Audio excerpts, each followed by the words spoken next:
So welcome, Harry. Thank you. Yeah, glad to be here. And I'm Nolan from And episode one. in the capsule. Yeah, Yeah. Why don't we first have you just give us a quick background about yourself, man? sure. Yeah.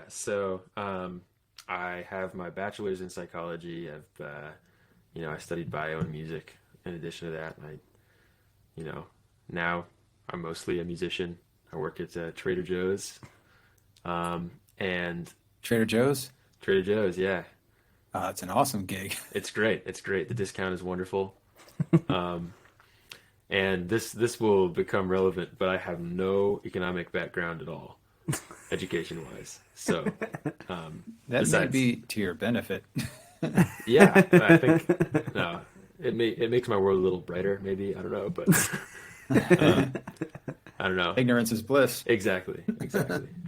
And I'm extremely blissful, so I must be ignoring something. So if you, Harry, could be king for a day and you could make or strike down any one law or rule, what would it be and why? What would be the benefit? What might be the knock-on effects? And how will your new law or struck down law be so undeniably beneficial to society that your successors will be compelled to continue with it? If I was king for a day, my new law, and I think this comes from, I graduated college and I was like worrying about money, and that kind of inspired the law as I was brainstorming about it, which is A college student implementing. worried about money? Come I on. know it's crazy, it's crazy, but with the advent of universal basic income, that's the one law that I would try to implement somehow. If I was really king for a day, I think I would think of a lot more fun things. Um, Yeah. I would, I'd go crazy, but I think my first idea would be implementing some kind of universal basic income, and I thought a lot about what that would look like because any massive economic strategy is going to be have some consequences. So I think the initial idea was, what if anybody who was making below a certain limit received the same amount of money every month? And right away, I think a problem with that is if you're making just below the threshold at your job, you're actually making that plus the benefit. But if you're making just that fraction more at your job, suddenly the benefit's gone. So that I scratched that one off the ideas list. I got the next permutation of it was, what if you just gave the same amount to everybody, or everybody over 18, every adult with, and multiplied it by dependents, for each person. And I was doing some math a couple of minutes ago, and if you're just looking at the U.S., that's a $5 trillion project. So Piece of cake. I'll write a yeah, check tomorrow. yeah. See? So problem solved. That's where I'm at. No, I was like that, that sounds like a lot of money. Just a bit. More than, just a little bit. And even as king of the world, that's a pretty penny. So I was like, You gotta oh, be careful with the coffers. yeah, exactly. And Yeah, look, but it didn't work out so good for the French royalty. Yeah. nah, where are those guys? Second thing I would implement is just print $5 trillion, and then yeah, So if you don't get the guillotine from your subjects, then on day two, yeah, Yeah. yeah, yeah. If I get invited back, the sequel to this episode. But so no, yeah.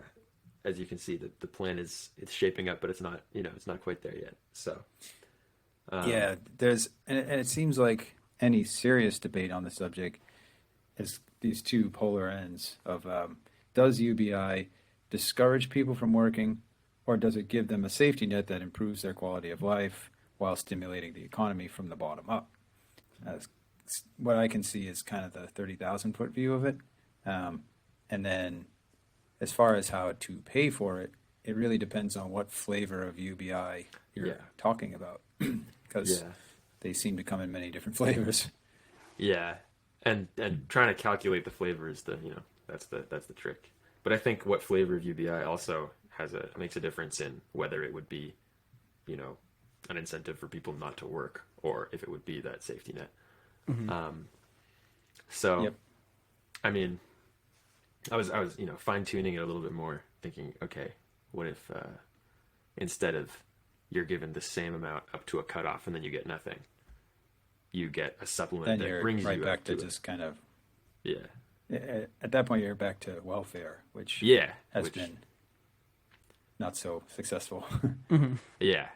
So, at welfare 2 is so yeah. The third version of this was, what if there's a threshold, and whatever, however much you're making, your benefit, I don't know, your basic income just brings you up to that amount.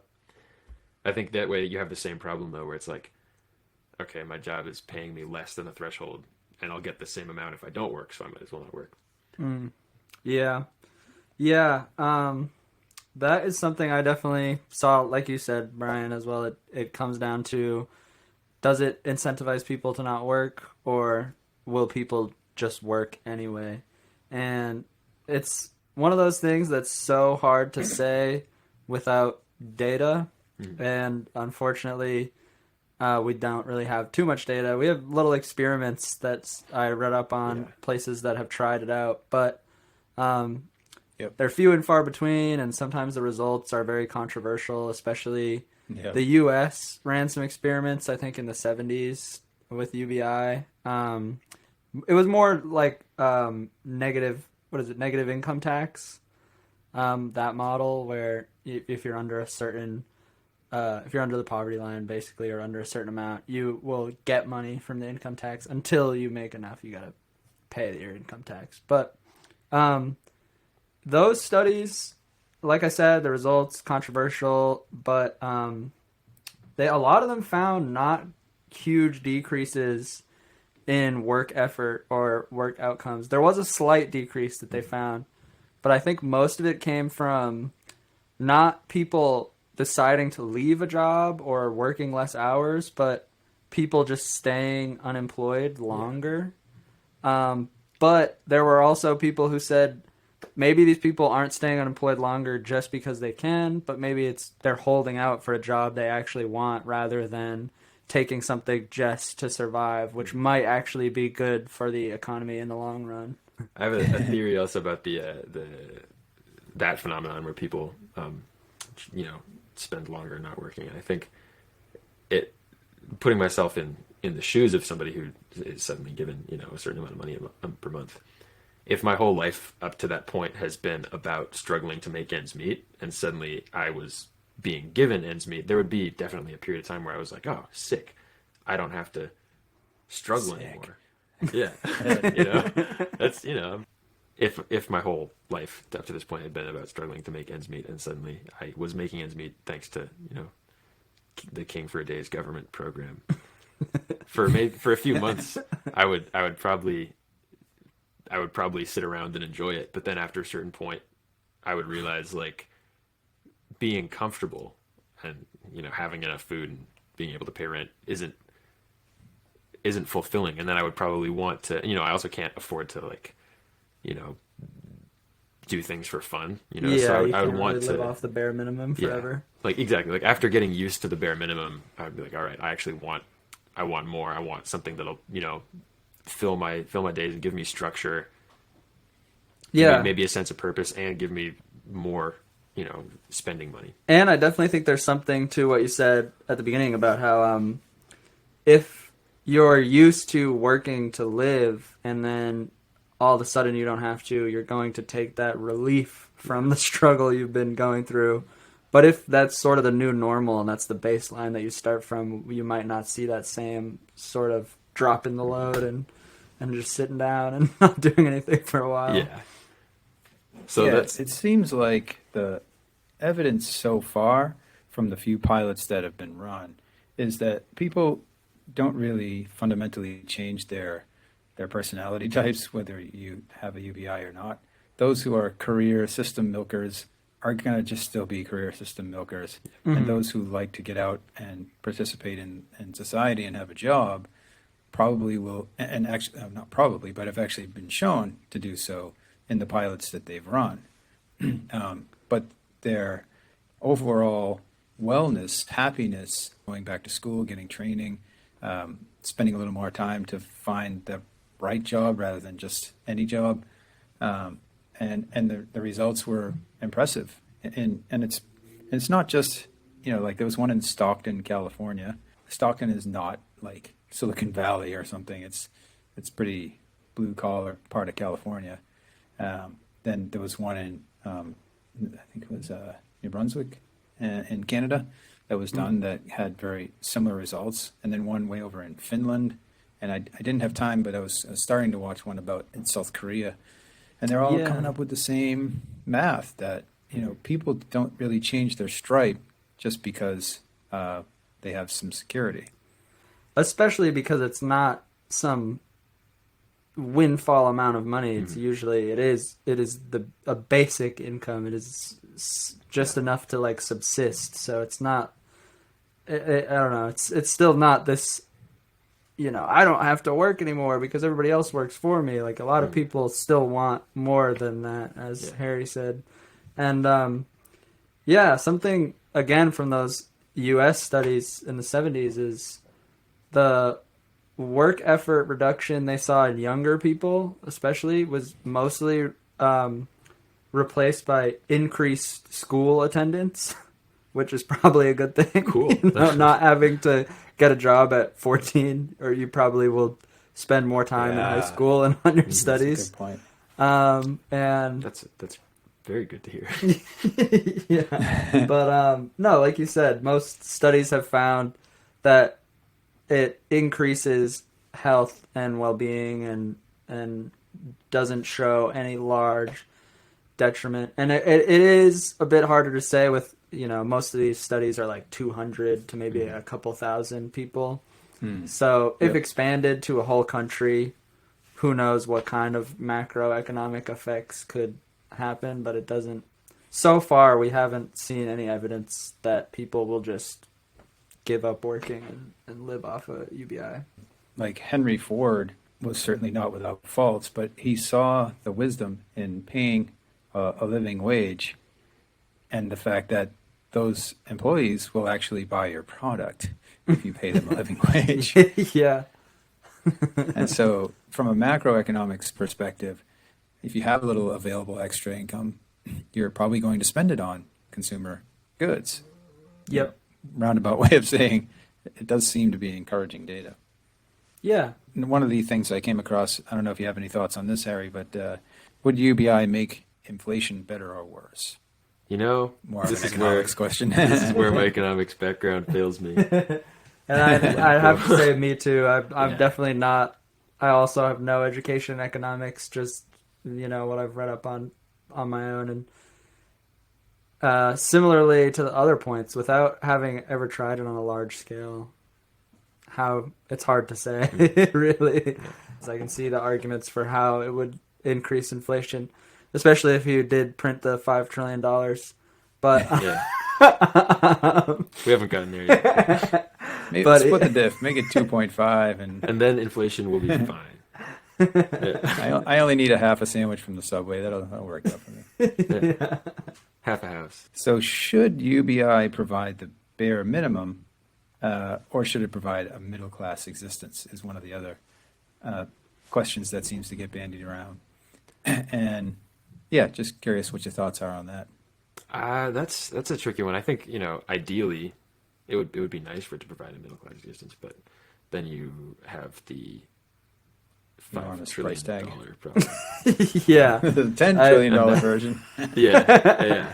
Yeah, that I'd have to agree. Like I don't have some people I think have more of a fundamental issue with UBI providing a middle class existence, that it would, like we say, like decrease people's willingness to work. But even if that wasn't the case, which I personally don't think it is, it's just that's too pie in the sky. That's really impossible to pay for. Yeah. Unfortunately. And I mean, it's pretty impossible to pay for the stingy version too.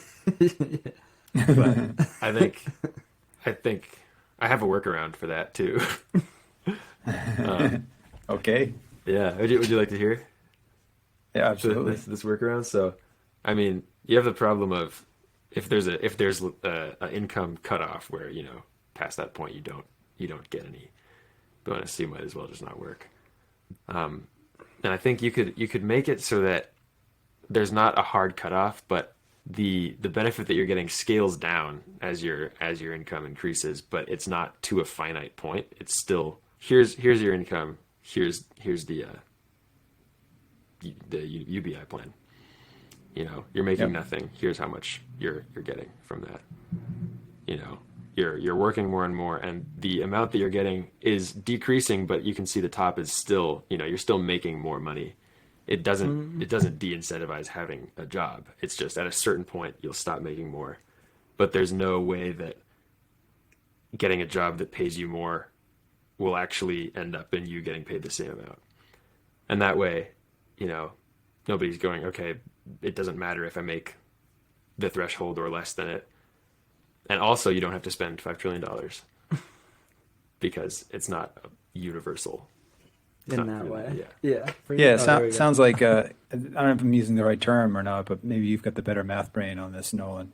Maybe. It seems like it's a logarithmic formula that rather than just hitting a hard cutoff where, oh, no, you just made a penny too much and that's game over, you give them some running room of whatever, 6 months, a year, a couple of years to continue to receive the benefit until you're truly back on your feet. Because actually, when you think about it, most paid gigs, for example, don't immediately offer you health insurance, right? So you could be 3 or 6 months or even a year, depending on the company, that before you see any health insurance premium, and that's a big nut for just about anyone now. Yeah. Unless you joined the union. Union, for some reason, has enormous buying power with health insurance. I think your idea is actually pretty insightful.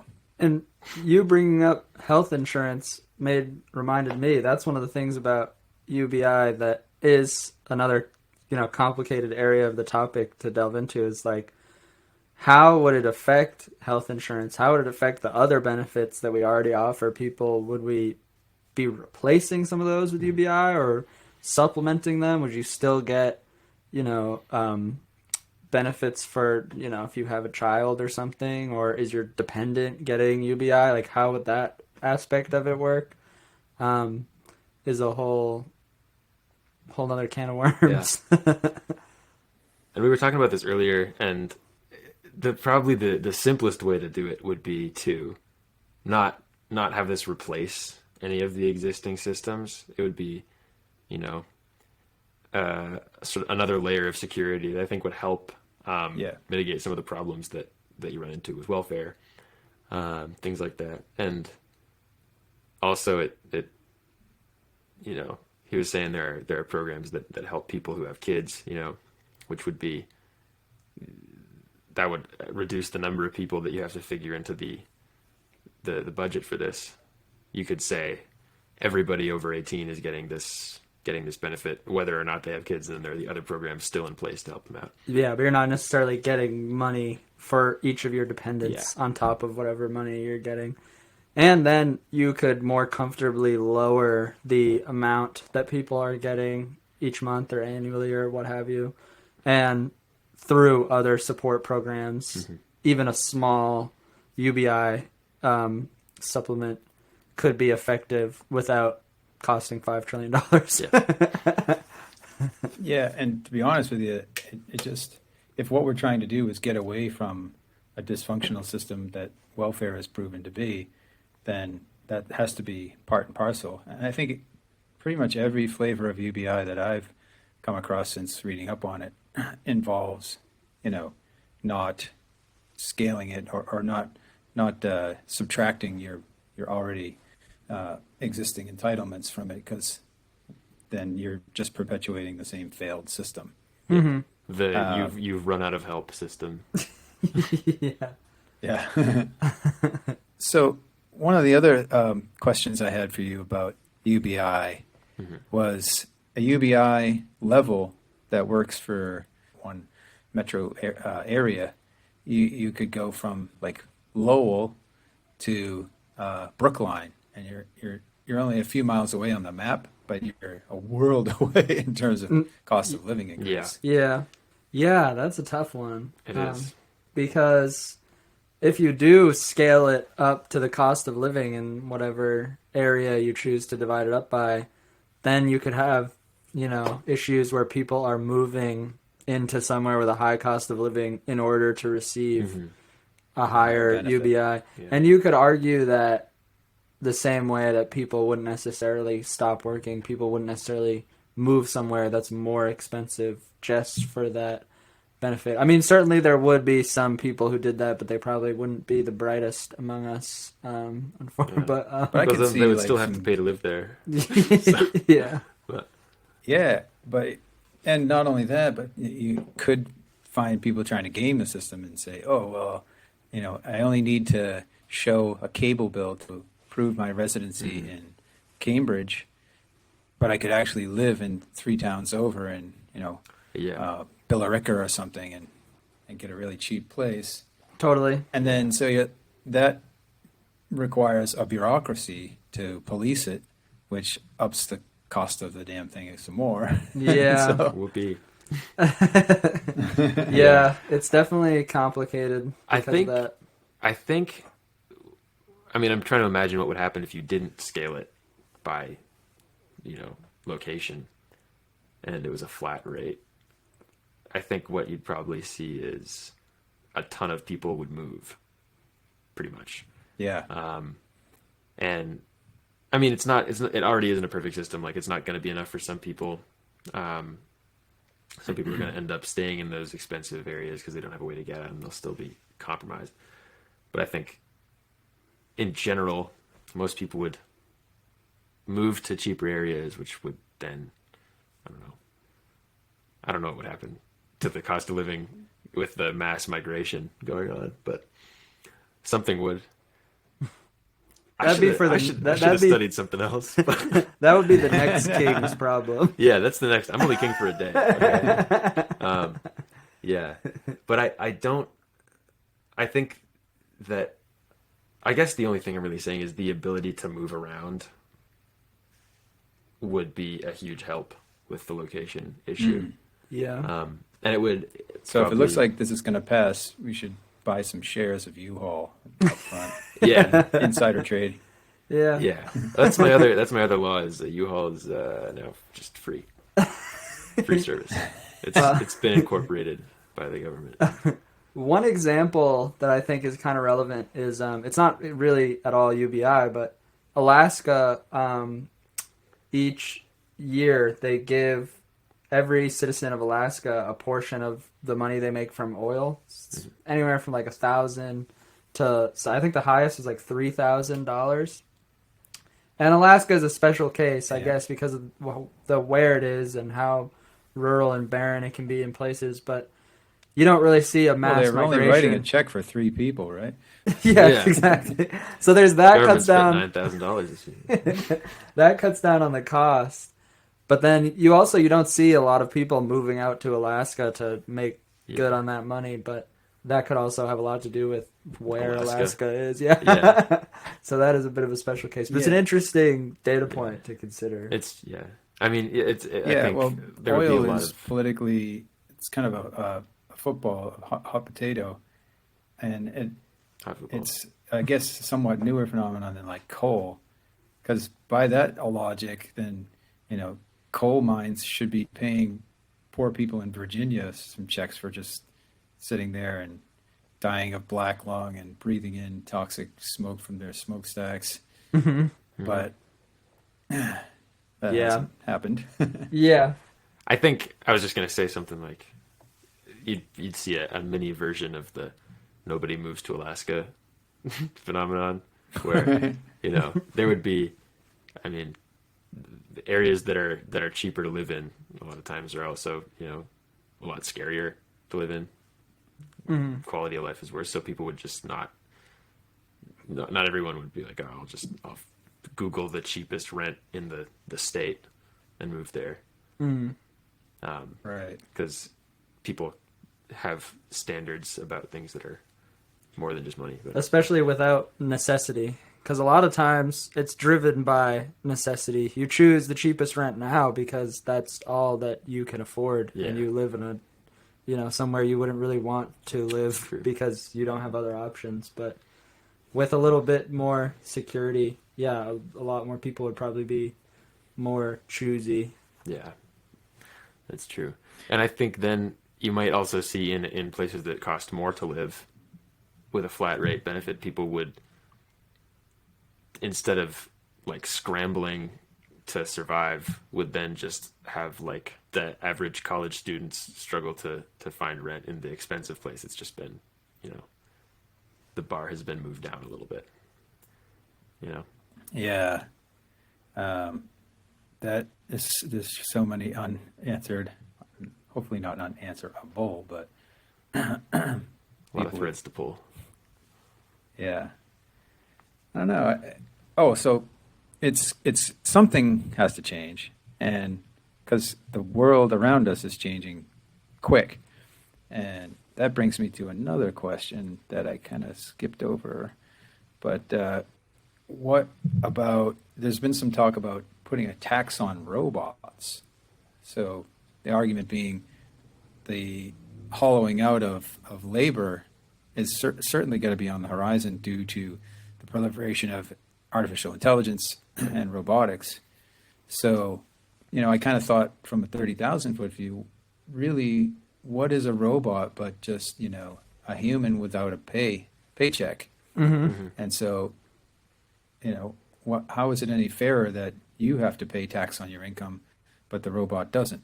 The robot doesn't need to buy toilet paper, but it still is making shit and earning a ton of money for whatever that company is. So it seems like, I don't know, did you have any thoughts on that? So this would be a tax on Fair whatever enough. company is employing robots, right? I mean, it's hard to Tax the the robot robot's income. directly. Yeah. Depends on how crazy they get. But assuming that these robots are, they live in the warehouse and shut down after the shift. I'm still struggling to connect it to the basic income, but I think Well, I think the argument goes that, or every robot that replaces a human is one more human that needs a UBI. yeah. So that's the direct line. But as Yeah. far as how you approach it, like you already raised a good point of, is it a one-time tax when you buy the robot? Is it a tax on its productivity over some period? What if it's repurposed to do other things, or if it's making multiples of different things? Yeah. Again, I I think. think did you have a mushrooming of bureaucracy? Yeah. I'm thinking that it should probably look something like a monthly tax that is pretty much however much you would be paying human employees. Because I don't know.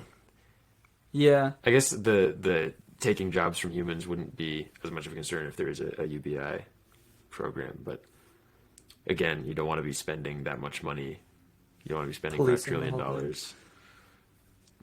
The more people need UBI, the more money you're putting into it. So Yeah. I think it would be good to incentivize companies to hire humans.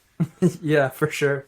For that reason. It would be both. It definitely, I would say I'm pro a robot tax as well, because it would both incentivize you to have a human employee, and if you say it's still cheaper, fine, but that tax that you pay is going to be able to go towards things like a UBI.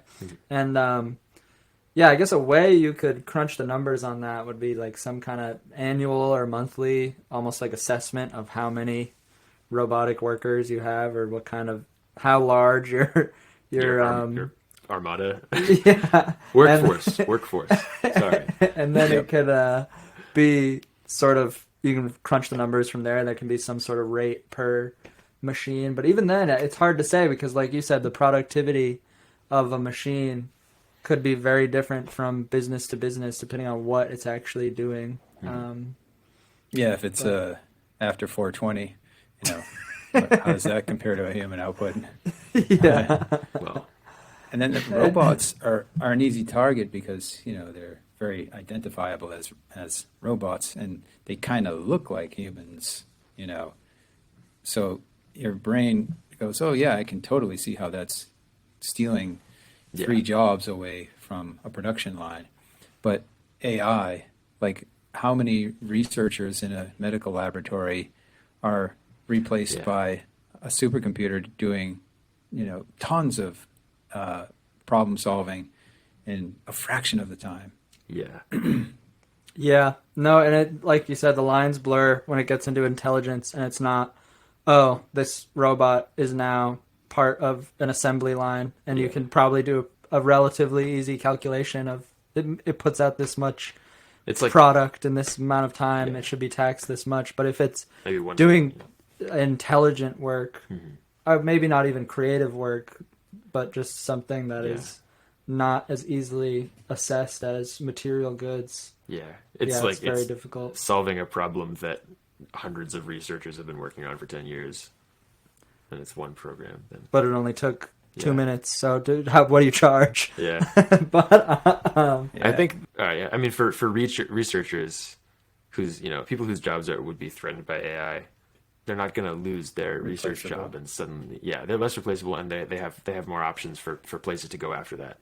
Because Yeah. if you lost your job as assembly line assembly worker. line worker, then you You- might be in more serious trouble. You walk to the next assembly line, and they just got their robots too. Mm-hmm. Yeah. Speaking of, this is kind of a sidebar, but researchers getting replaced by AI. I don't know if you saw this, Brian, but I showed Harry. A scientific article was published. A journal actually published a scientific article with figures. All of the figures were AI generated, and the text in them made no sense, and it was not. I don't know how it ever managed to get peer reviewed and published because It looks it stupid. it is nonsense. It's like it's a rat, and there are these various like totally gibberish nonsense images of cells and what do you call it? Sections of the rat when they cut it up into sections. I forget what you call that. But anyway, the rat has like horrible anatomy with these like giant oversized genitals that don't exist on a rat, and like everything is labeled with just nonsense words, and all of the figures are like this. Even the pathway, they were trying to show some signaling pathway in rats, and the signaling pathway, which is arguably that is the main result of the study, that is what they're figuring out.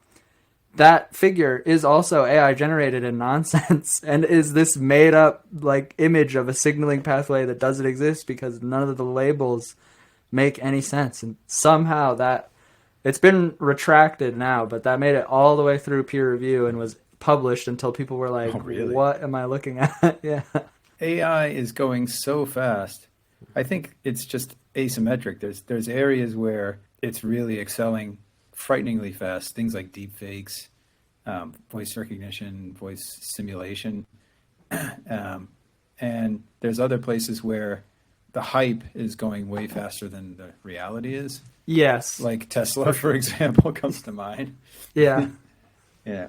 We were going to have completely autonomous vehicles by 2015 when he first announced it back in 2010 or something. And then that got pushed out and got pushed out and pushed out, and we still have cars that run over test dummies regularly that are supposed to be, self-driving. Watching that recent touchdown of Odysseus. Oh yeah, Yeah. you didn't mention this yet, but And then there was another one, a Japanese lunar lander, and then there was a recent Indian one, I think, and a Russian one. The one that the U.S. mission was interesting to watch because it was sort of this, it was a success, yeah, but it was a mixed bag. It landed on its side, and the first reports came in sort of like, well, it might have failed, but it might have worked. We got to just wait around and see. yeah, It was very anticlimactic. I heard But, a bit about that. But there was this, it sort of looked like the old days of mission control where you had a room full of, telemetry experts and engineers and scientists and just, total geekdom as far as the eye can see. But I can envision a day, probably not that far off, where all of that telemetry is just, done by AI and done better and without much fanfare, because you won't need a room full of humans to go, yay, we're on the moon. Yeah. These things are happening quickly, yet the policy and research on how we deal with a bunch of replaced humans, economically speaking, is either completely stopped or very much in the slow lane. Yep. Yeah. And it's the kind of thing that trying to patch up after the fact is going to be a lot messier than if we already have something in place. Yeah. Because I was thinking about that even with just UBI. And when COVID hit, and there was a lot of debate and argument over stimulus checks and whether they should be given out and how they should be given out and so on. And if there had already been a UBI in place, we probably wouldn't have had to think as much about how to arrange stimulus during that period, and it would have been such a scramble. COVID lockdown provided a brief window into a world without UBI, and it wasn't pretty. Yeah. There was literally people going, this is it. I've used my vacation time. I've used my sick time, yada, yada. The state unemployment benefit is pretty limited and varies from state to state. It quickly revealed how states with more conservative policies were in a lot bigger trouble than states that had more liberal policies, like thankfully Massachusetts. Yeah. Final point, Douglas Rushkoff. He used to be a big UBI proponent, but is now against it because he sees UBI as a way for big companies to just pay shittier wages, knowing that there's a safety net. What are your thoughts on that? I think that probably would happen. I think, that's a lot of companies would take any opportunity to pay less.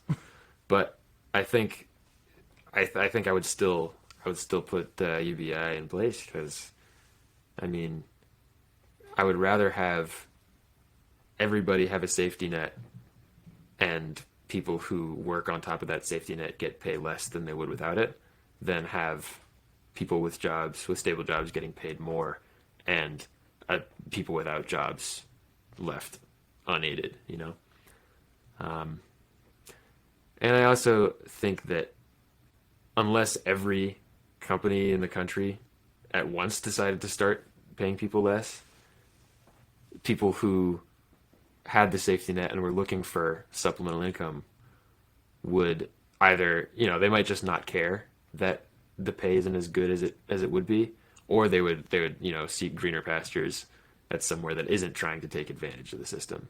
Yeah. And then the companies that tried to be sneaky about it would go, oh, now we don't have anybody. We got to scale it back up. Yeah. I think he's right, but I don't think that would be. I don't see that as enough of a problem to make me anti-UBI. You put security ahead of individual prosperity, which makes you a terrible American. Sorry. But yeah. Well, I feel like I'm already a terrible American by being king. So might as well go all the way. So, final question would be, how do the proponents of UBI ever surmount the political blowback from most of the voting population that sees this as totally untenable? I don't know if there is a better way if there would be a better way to convince anybody than just to watch it happen. I don't. Yep. I mean, people are. I'm pretty set in my ways about this, and I imagine people who think the opposite would be too. I don't think there's nothing I can say that'll be a sweeping, compelling argument for this. But I believe that the long-term outcome would be good for everybody.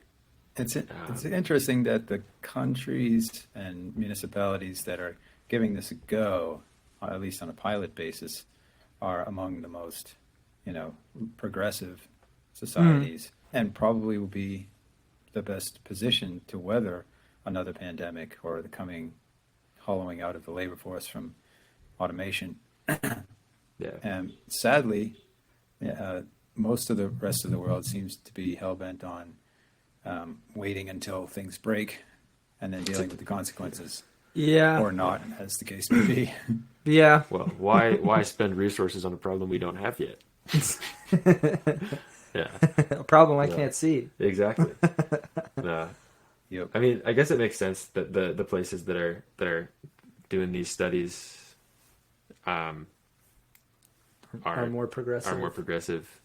They're just generally primed for that kind of thing. Yeah, but even then, it's like you said, Brian. There's still just such a huge amount of people who oppose it in the voting population. Because I think I forget what year it was, but a couple of years back, Switzerland voted on nationwide UBI, and it was like 75% no, 25% yes vote, something maybe even higher than that, but it was in the high 70s no. So it's Jeez, not even a Nikki Haley's popular polling better than opinion. that. Yeah. So it's definitely, that is one of the toughest things, just that it's an unpopular. If you're not king for a day, it's a pretty unpopular choice. Maybe what it is you just sever off, some liberal chunk of a country and create a utopia, and then everybody will go, wow, look how good they're doing there, just like we do now. Yeah. Yeah. Yeah. I mean, that's the part of the thing I like about this setup is, as king, You can do whatever you want. Decree. yeah, but trying to actually Pass convince an entire government, I think it would just take a massive example. Yeah. Like you said. Well, I used to think a more optimistic version of me. I'm still an optimist, but I'm a little more a pragmatist now. When I first got to Japan and I saw this completely different society, it's got the huge culture shock, gleaming infrastructure, bullet trains that'll whiz you to every corner of the country in a fraction of the time that it would take to cover those distances in the U.S. and on time. Like apologizing to you and bowing if it's a freaking minute late. And everything's clean. And I just thought to myself, it's not real. if you could just somehow get the word out to America that this is possible, look at this place, man. But I don't think it's a word out thing. Yeah. I think most of America is plenty content to just put their head in the sand and say, this is America, who would never work here. Or come up with some reason why, they may be able to do that, but it's at the expense of this thing I made up or something. I think, I mean, it is true that people can just kind of say no to anything. But I feel like it would be a lot harder to get the word out about some, like a massive cultural difference than it would be to get the word out about taking part of America and making one change. It's a lot easier to describe, easier to wrap your head around, and harder to say, like, that could never happen. Like, if you're comparing Japan to the United States, like, there's thousands of years of history and a long distance. Yeah. You could say, like, look how this could work, but it would be easy for people to say, well, we don't have that kind of time. Well, you have a lot more of it than I do. Well, I don't know if I'm going to be doing this. This is going to be a career. This king business. Yeah. I'm submitting my application, but Yeah, we couldn't make you king of the world. That's already taken by Elvis. So no longer accepting resumes. No. I don't quite have any other final thoughts on from a psychology or a sociology standpoint? I guess the psych thing figures into this, and I think a general understanding of human behavior can give you a lot of insight into how people would behave if you put something like this in place. So I guess no new ideas coming from the psych major side of me.